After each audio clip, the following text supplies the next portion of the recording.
सर्वविध संपदाओं से, प्राकृतिक सौंदर्य से इस तपोभूमि स्वर्ग एवं मोक्ष की भूमि को कोटि कोटि नमन।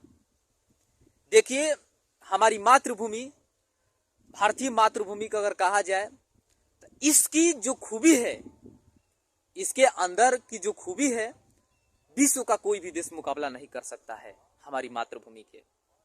इसी मातृभूमि पर देवता जन्मे और आज भी लोग देवता जन्म लेने के लिए तरसते हैं। इस भूमि पर देवता जन्मे तपस्या के और अपने मोक्ष की प्राप्ति की। इसीलिए हमारी मातृभूमि को स्वर्ग एवं मोक्ष भूमि कहा जाता है।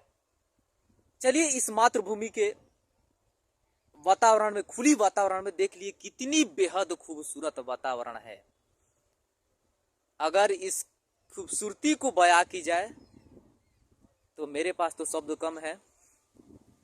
आपके पास जैसी इच्छा इसकी महिमा का वर्णन करिए। चलिए, इस खूबसूरती वातावरण में हम साइंस का कुछ क्वेश्चन जानते हैं, प्रश्न।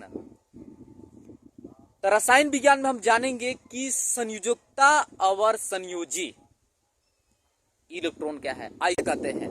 तो किसी भी तत्व के बाह्यतम कक्षा में, जैसा कि मान लीजिए कि सोडियम का परमाणु संख्या होता है 11।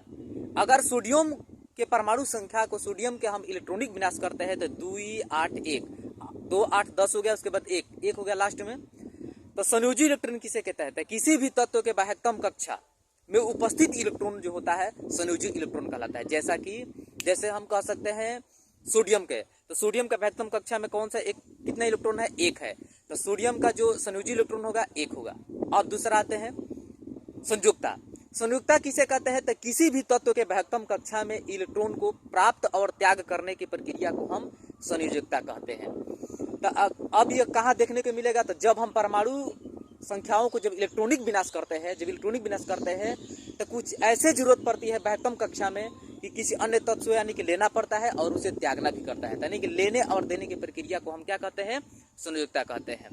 ठीक उसके बाद संयोजी इलेक्ट्रॉन, जैसे मान लीजिए कि सोडियम का परमाणु संख्या 2 8 1 के अलावा जो 2 8 है, यानी कि संयोजी इलेक्ट्रॉन को छोड़कर बाकी जो इलेक्ट्रॉन होता है किसी भी तत्व के, यानी कि 1 को छोड़कर वे सब कोर इलेक्ट्रॉन कहलाता है।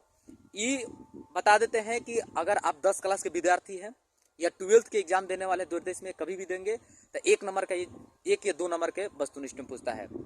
अगर आप समझ चुके हैं तो आपके लिए शुक्रिया। चलिए, अगर मेरा वीडियो बढ़िया लगे तो इसी तरह फैक्ट वीडियो जानने के लिए हमारे YouTube channel Jairam education centre को लाइक और शेयर और सब्सक्राइब जरूर करिए। Okay, bye bye.